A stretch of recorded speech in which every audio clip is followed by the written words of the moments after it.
welcome to NCW Live, Wenatchee Valley College President Jim Richardson on today's In Focus. I'm Steve Hare. Thanks for joining us, Jim. Well, thank you for having me, Steve.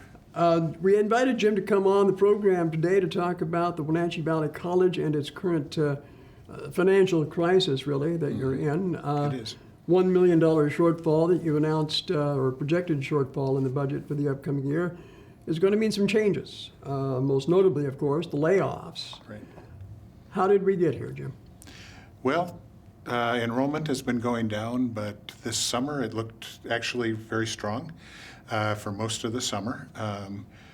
We have our major two types of enrollment. The state-supported, that was up as late as August, it was up 5%. And so that stayed flat, and instead of being ahead of the last 5 years, it was behind the last 5 years when school started in September. And so that was a problem. We're down 2.1% in state support, and that's tuition-bearing type of credits where we don't get that tuition, obviously. But also Running Start. Running Start was down, and we projected it to be down. And really, that's the first time ever it's been down. But we always have gotten kind of a bump in September or toward the beginning of school in August. We didn't get that bump this year, and so that was also down between 10 and 11%. So that's also a revenue generator for us. What do you see as the reason for the enrollment decline? Well, you know, community colleges tend to be counter-cyclical to the economy, and we've had an economy that's been running hot for, 10 years? Yeah. Approximately, and increasing populations in Celina-Douglas County. Yeah, but not necessarily in the high schools. We looked at our junior classes, and a lot of those are a lot lower this year, and that, of course, would be the Running Start students that would be coming to us. Also, you know, when the economy's good, a student coming out of high school might go straight to a job. The jobs are paying better because they have to get somebody to work for them. So it's a kind of a double-edged sword. I don't want to root for a recession. I don't do that. But it is students aren't, or people, I guess, graduates aren't coming to us straight out of high school necessarily either. Maybe this requires an explanation to our viewers of how the college receives its funding, because you have different buckets that you draw from. Yeah, we do. Our funding, really, we have no local funding. So we don't bond, we don't have levy power, we don't have any of that. That's the K-12 system that has that. Except through the foundation. Except that we can't tax people. We can ask for people to give money. And the foundation doesn't cover operating expenses. It covers things like scholarships or buildings, those types of things, equipment maybe. So it wonderful. They've been wonderful partners, and they really, really do help us. But it's not something that we can depend on for operating expenses. The operating expenses come from the state. So we get the bucket of money that is called state funds by our enrollment, and a whole bunch of different factors in that, in the formula, if you will. And then we get the tuition from the students who come and pay full tuition. Not all our students do. Those in things like English as a second language, High School 21, those types of programs. We get state support for those, but we don't get tuition for those. We get, I think, $25. About what percentage of your total budget is represented by tuition, let's say? By tuition, well, about, I want to say it's, I'm not going to be able to give it to you offhand. 40%? Yeah, probably. Okay. And so when that drops, that's a big part. And Running Start has been a big part of our budget. This year, being down 11% or 10% is almost $700,000 to us. Even if we didn't plan on all of that 700, it's still a big hit. Okay.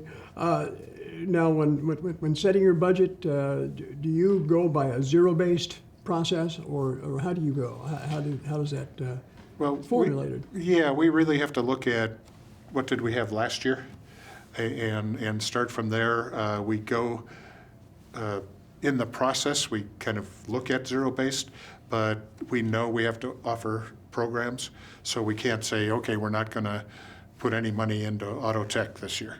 That just doesn't happen. We have to know how much it's going to take to run the auto tech program, how much it's going. So we really look at last year, how much was expended there, and how much do we need to put into that. So it's really not a zero base where everything starts at zero. It's we've got all of these programs, we've got all of these needs. We start there, and then we look out from there. Yeah. Okay, so as a result of the projected deficit, what are we looking at in terms of changes as far as the offerings at the school? And we know about the layoffs, possible furloughs going forward. Right. Do you anticipate any further layoffs, first of all?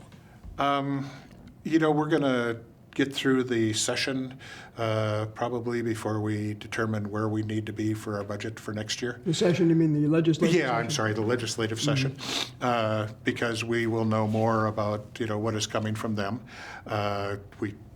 Because it's the second year of biennium, we have an idea from last year that they passed their biennial budget. So we have an idea, but we never know how they'll move that around during the session. So probably sometime after the session, we'll know a little bit more about our budget for next year, and we'll look at that. I hope not to have more layoffs, but we need to do what we need to do to make sure that our budget is right-sized. So I'm going to say, optimistically, no. Pessimistically, maybe a few. Not to this extent. Okay. Faculty at this point, is that fairly secure, those jobs? Well, our full-time faculty are, either in programs or, they're our front line of serving students. We have a different contract with them. We've been working with them. Could we lay off faculty? Yeah, it would be for next year. And so, we'll look at what is needed. We have fewer students. So when we talk about layoffs in the future, that may be something we look at, but I couldn't, I don't know that we'll do anything there. Now we're talking with Jim Richardson, president of the Wenatchee Valley College, about the current budget situation. I guess the obvious question that you're going to get a lot is with what's being seen on campus right now, with capital improvements, new construction, new buildings going up. Yeah. Was that premature? No, it wasn't premature. The building is 70 years old. Wells Hall. Wells Hall. Not Wells House. Wells Hall. Don't go there. Yeah, don't go there. Is 70 years old and in really, really bad shape. We need classrooms. And so that's why we've done the replacement. That's been in the works for more than 6 years. Through the State Board of Community and Technical Colleges, then through the legislature for design funds, and then another biennium now for the construction. So that's really been in the works for at least 6 years, probably 7 or 8. And so those funds are very different. We can't, the legislature gives you capital funds, which they actually borrow from to give to you or to give to us. Those capital funds cannot be used for any of the operating budget. It can only be used for what it's designated for. So we can only use it for the Wells Hall replacement. Okay. Now we have other new buildings. We have the new student sports complex, the Ed McGuire facility. Right.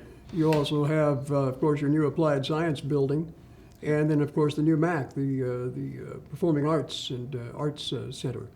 How are those being paid for? And I'm sure there's debt service on those.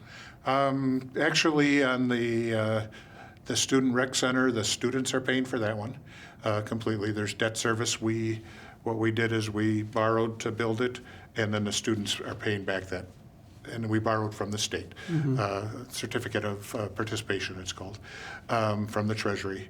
The students pay that back with the fees for that, or alumni, or whoever pays fees, staff.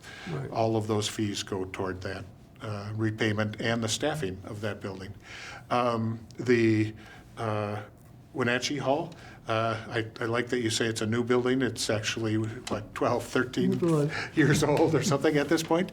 That one had no debt. That was like Wells Hall coming. That was funded by the state. I see. We had Nurses for Tomorrow, people will remember that campaign, raised about $2 million.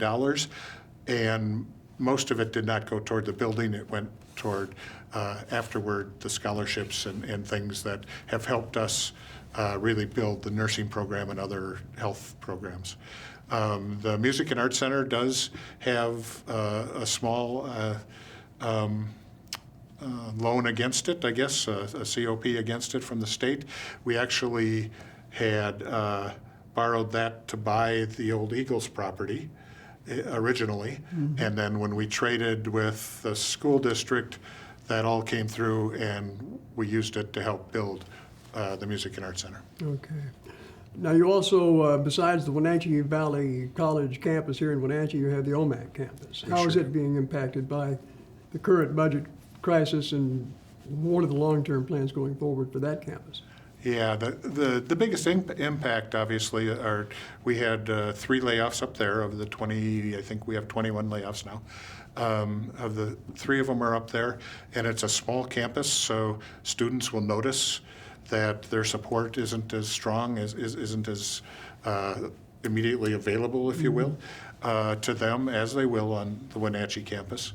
Do we have any plans? No. We have a district that's 10,000 square miles. Okanagan County has to be served, or at least our board, and I see it that we have to serve the people of Okanagan County. We can't do that without the OMAC campus. If we closed that campus, most of the students from there wouldn't go to school at all, or probably would go somewhere else. Okay. Is the situation that the Wenatchee Valley College finds itself in, is that isolated to just Wenatchee Valley College, or are there any others within the system of community and technical colleges that are also affected? Yeah, there are quite a few others, actually. I've heard over the last few years, probably at least 12 of the 34 colleges have been affected with, as far as, going to layoffs. Others I'm sure, are coming. That I've heard about. Right now, the ones that are most recent, Grays Harbor out in Aberdeen is going through, actually about to go through its second round. It worked on it last spring and is looking at it again now because of their enrollment. And Walla Walla Community College in Walla Walla, obviously, is also going through it right now. They have announced a financial emergency. They have done layoffs. They are looking at their next year's budget and what else they need to do too. Okay. So, at this point, what are you doing to narrow that budget deficit? Yeah, well, obviously, the obvious, it's the layoffs, so we won't, any new position or any replacement, if we need one, will be looked at, we'll really look at it. A hiring freeze, basically. Yeah, it's basically a hiring freeze. There are some positions that if people leave, we would have to have, if our director of financial aid left, we'd have to have that position, that type of thing. But overall, it's a hiring freeze. We're looking at how do we use the people, reorganize in different areas where we have layoffs, and how do we reorganize so that the students get the service they need, because that's the most important thing. We have to still serve those students. And that's why we aren't cutting programs. We're not, our yearly schedule, our annual schedule is set, and so we're not cutting classes to students that need them. And so we're moving forward with, looking at how do we best serve students moving forward with less money. I guess my final question for you, Jim, is why should we feel confident that you, as a steward of public funds, can do this? Well, I think if you look back in 2008 and 9, the school went through not the same thing. It was actually different. It was when the recession hit and the state actually cut its budgets to us by, millions of dollars. And we, made it through there. We did very similar thing. We actually had 34 layoffs of full-time people in 2009, I believe it was. And, we made it through. We started rebuilding. And, we've served a lot of students since then.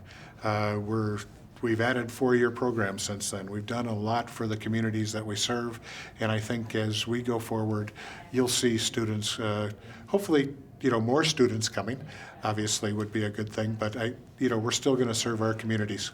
I know that on your website, you also have a budget explanation as Right. to what the situation is currently and some of the frequently asked questions that people can access. One that kind of caught my eye, of course, had to do with your salary. Oh, yes. How has that been impacted by this current budget? Well, I am, like everybody else, I'm taking furlough days. And so, your salary, obviously, you get less when you take furlough days. The budget itself isn't impacting my salary as a whole right now. What did happen and is explained on the website is last year discovered that I wasn't actually getting my raises that I've Understand that you are guaranteed a 3% raise each year yeah. on your contract. My contract guarantees me that. My contract is with our board, and that started in 2015. I didn't get those. So it looks like I got a $40,000 raise, when really what they were doing is paying back pay. It all ended in one check in February. Okay. Any final comments you'd like to share? Yeah, I think coming through this, it's hard right now. We're a small college. We know everybody that is being affected, including the students. But, we know families. We know, we're kind of a family college. We're not GM. We're not a big Bellevue college where you don't know somebody, across the campus. And so it's really hard on all of us, on all of the people that are being affected, but it's also hard on the people right next to them who have to make up the work, but also are losing a friend because they're moving on. Well, that plus looking forward to the future economy, which is going to be basically STEM Yes. Based. Right. You're one of the critical providers of education there, and Right. that's kind of critical to our future.